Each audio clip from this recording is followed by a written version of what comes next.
we are gathered here today to talk about metacognitive drawing, which this process has really become so like near and dear for me. Like I look around I'm sitting on the floor in my room and I have papers. Like, I mean, that's the thing though. Like you do kind of, I have that because I'm like, I might want to come back to that, you know? Um, Hmm. Sometimes I'll process stuff and I'm like, I don't need this. Like it feels like complete. Um, but yeah, so this process has been very helpful for me in these last few weeks specifically because I've been struggling to revisit some of these chapters because they're very emotional. Um, and I'm working through my own emotional stuff right now. I feel like I'm at capacity in some ways. So this has been really helping me to not only be able to like sort of safely revisit, you know, but like to move through and process the emotional tie to the songs and the music. Not that it goes away, because we talked about like EMDR a little bit and how it's kind of a similar process because it does help you um like sort of put things in place in your mind the way they need to be to allow, you know, what's happening inside of you to flow. Um But anyway, I'm rambling. So, Well, it's nice to see that you're passionate about this practice. And I right. love hearing the ways that people adopt it and make it their own. That's one Yeah. of the reasons that I love sharing it so much. And just for a little context of what it is for people who might not be aware of it, metacognitive drawing is essentially doodling. It's pointless art. It can be that, and sometimes it is not pointless. But the idea is that it's process over product. So we're not drawing to make a thing that is beautiful necessarily. However, often what comes out really is beautiful in surprising ways. And it's a practice that I learned in my studies with Musea, the Center for Intentional Creativity. And it's like the foundational piece of all of the other things that I offer in terms of creative self-expression. So it's a just like it goes anywhere. You know, we've done it on little scraps of paper sitting at the Cornerstone Coffee House together, right? It really is that portable. Mhm. Yeah. All right. Well, I guess for anybody who is joining, you know, it's really easy. You just need a piece of paper. I have, I just grabbed some like different colored kind of crayon-y type things. Um, I have colored pencils too. For Yeah. me, there's a little bit of like ASMR in this for me. I really like the sound of the colored pencil when I'm like making the circles, and different writing utensils have different sounds and feelings to them. So for me, that's all part of the process. So really the idea is just that we're making a continuous line. And There were there were like these red marks, they're like hatches on, like when I was doing these, I was like like there was like anger coming out in that, you know what I mean? Mhm. And I was like, I feel a lot of that and it feels good to do those. So I did like lines of those. And then I don't know, I just started like drawing swirly stuff. And then I started writing in the different spaces. And I don't know. Yeah. Yeah. So the gist of it is when you approach the paper, and in this case, we'll use the song, right? Because that's what we're moving through. So we want to put words to the feelings that we have when we listen to a song, right? Well, sometimes that can be really hard. Like you're hearing the words, you're feeling the music, and metacognitive drawing is this beautiful way to take what is around us and filter it through our hearts and our minds and come out our hands, right, with whatever we're writing with. So you can imagine yourself listening to that song and just following along with the tip of your pen or pencil or whatever it is. So I'm just making a line right now. And I'm not really trying to make it look like anything. I'm just going around with my pen, just really following what is around me. In this case, it's us and we're connected, sharing this practice. But if I was listening to a song, I'd be allowing the song to move through me and into whatever I'm using to write with. And that can be with eyes closed. It can be with your non-dominant hand. It can be you go over the lines again and again. A continuous line is a really nice way to work with this, just because it helps us to get a little bit more free from that idea that we have to make it look like something.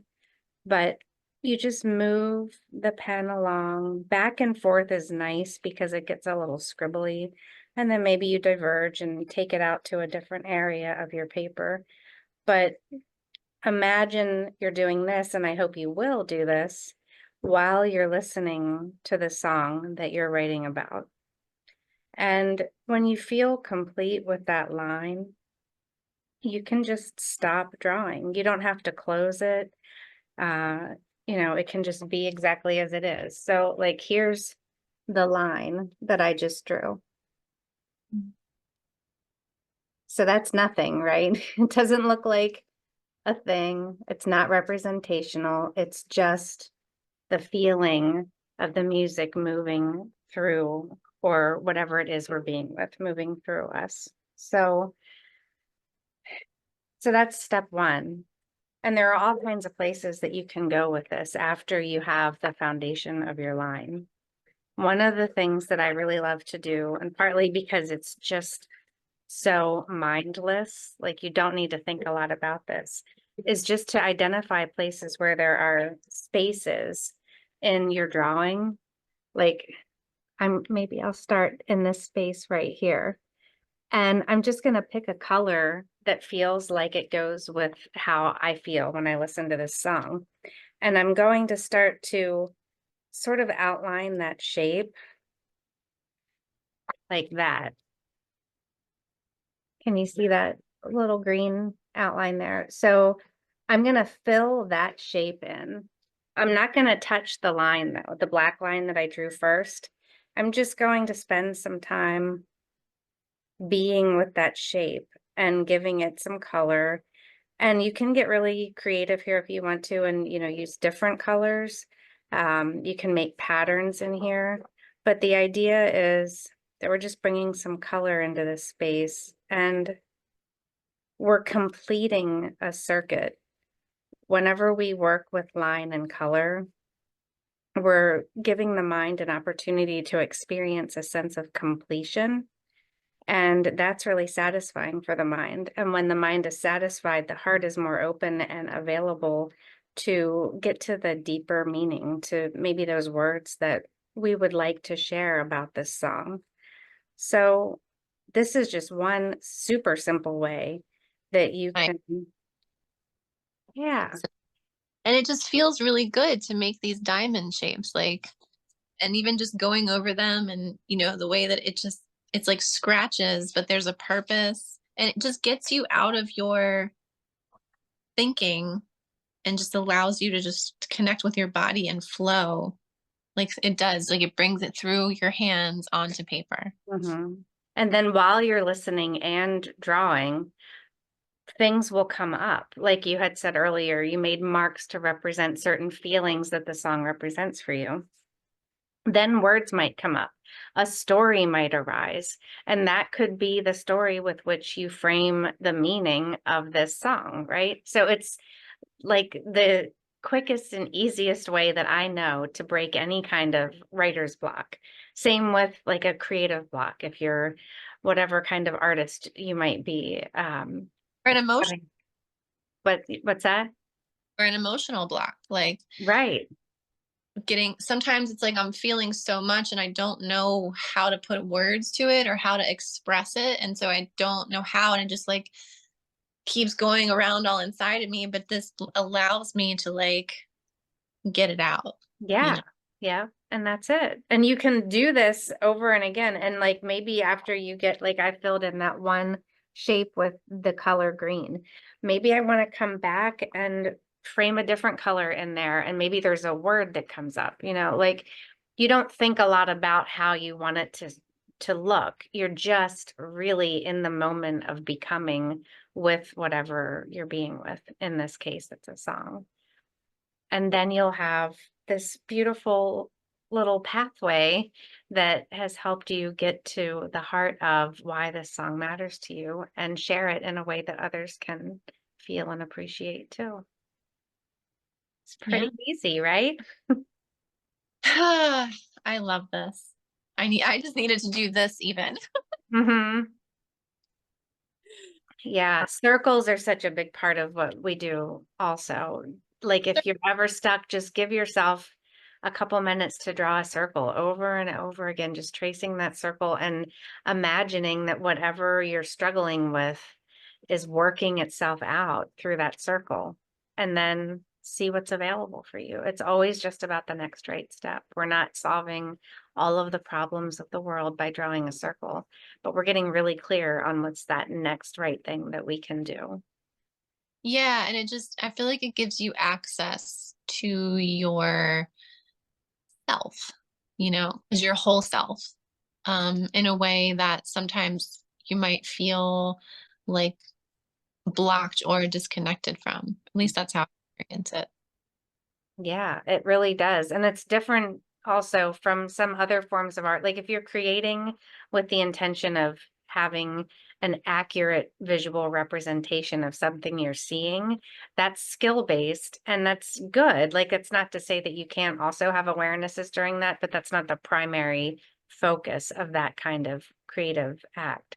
So Yeah. this is just very much process oriented. It's not product oriented.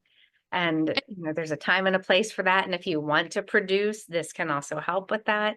But you don't have to be in productive mode to get a lot out of this practice.